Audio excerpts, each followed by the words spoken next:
Aloha galera, ela no mar na área. O que fazer se você tiver contato com água-viva ou caravela portuguesa e se machucar? Fica ligado nas dicas do Corpo de Bombeiros.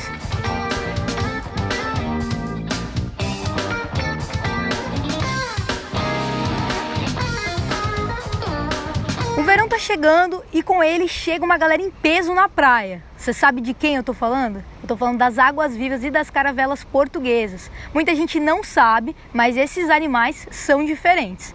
A água-viva, ela é mais transparente, é mais difícil de ver e de identificar quando está na água. Ela tem um formato semelhante a um guarda-chuva ou um prato, a depender da espécie. Já a caravela portuguesa chama mais a atenção por causa do seu formato e da cor. Ela tem uma espécie de bolsa que parece uma bexiga de tom púrpura. Tem uma cor meio roxa, azul, rosa, isso pode variar. E ao contrário das águas-vivas, elas não nadam, elas flutuam, então elas ficam na superfície da água, então facilita muito a identificação. Geralmente as reações do corpo humano ao veneno da caravela são mais intensas do que o veneno da água-viva. Estou numa situação, surfando ou nadando, de repente, tive um encontro com a caravela ou com a água-viva, o que eu posso fazer? É bom que fique claro que não é um ataque, né? Na verdade, ela não tem cérebro, ela não nos procura para atacar, a gente é que vai de encontro a ela, né? Por isso que é muito comum o ataque de crianças, o acidente com crianças, né? Porque normalmente tem cores que chamam muita atenção dela, mas é importante ver que quando o tentáculo bate, aquilo ali causa uma queimadura química, uma reação alérgica, né, da neurotoxina do animal. E normalmente a pessoa leva a mão lá para retirar, então também queima a mão, né? É bom sair da água, né, a nossa primeira recomendação, porque ele ficando na água, ele vai se expor inclusive a mais ataques, né? E pode ser que ele nem enxergue um animal, porque dependendo da espécie, ela se confunde, né? Ela não seja fácil visualização no ar. Então é sair da água, né?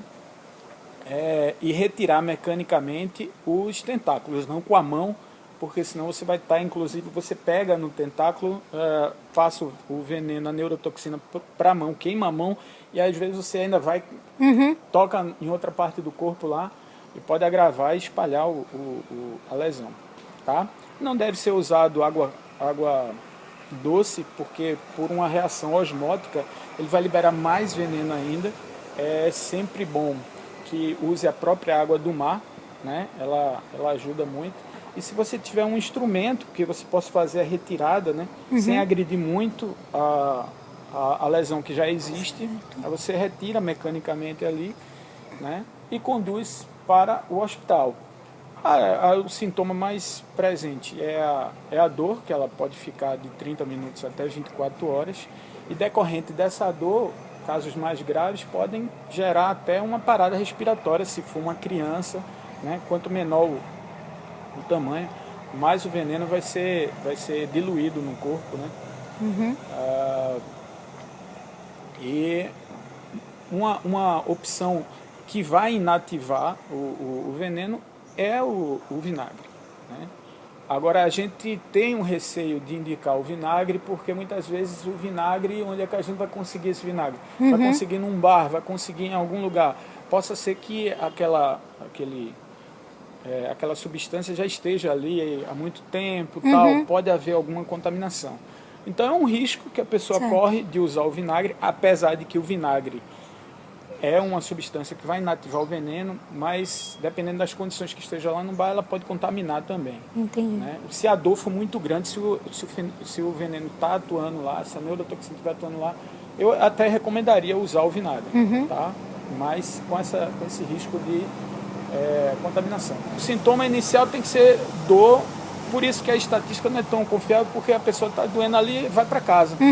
Muitas vezes essa estatística ela há uma subnotificação dessas estatísticas, porque o pessoal normalmente não procura hospital, não procura fazer esse registro dessa ocorrência. Mas é importante que se, além da dor, tiver enjoo, tiver tontura, calafrios ou febre, isso aí já é um sinal, né, que indica que há um agravamento da situação. Ele tem que ir para um hospital ser medicado, um analgésico, com um corticoide, com um antialérgico, né, porque é um sinal de que a situação está agravando. Certo. Tem diferença no caso do tipo de vinagre, vinagre de álcool, vinagre de maçã, ou é qualquer um? Não, na maioria das vezes, o vinagre, independente de qualquer ação, até aquele mesmo à base de álcool, quimicamente ele reage inativando o veneno. Agora, as condições de que o vinagre se encontra é que às vezes deixa a gente preocupado. Certo. Tem diferença na forma com que a gente trataria a situação, se fosse água-viva ou a caravela, ou o procedimento é o mesmo? Não, há diversos tipos de animais, né, de espécimes, mas o grande detalhe aí é o seguinte, as partes do animal que estejam lá.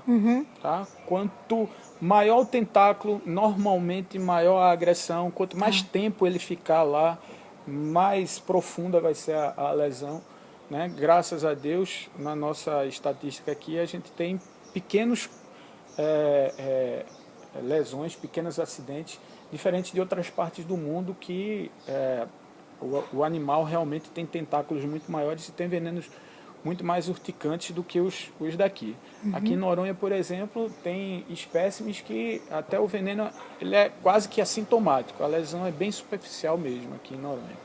Mais uma vez, então, eu gostaria de agradecer a presença do Tenente Coronel Ariston, sempre disponível para passar informação para a gente, isso que é o mais importante, né? Beleza, galera. O Corpo de Bombeiros é sensacional aqui em Fernando de Noronha para ajudar a nossa ilha cada vez mais em todos os tipos de situações. Se você gostou do vídeo, deixa aquele joinha e me segue lá no Instagram, beleza? Aloha, galera, até a próxima!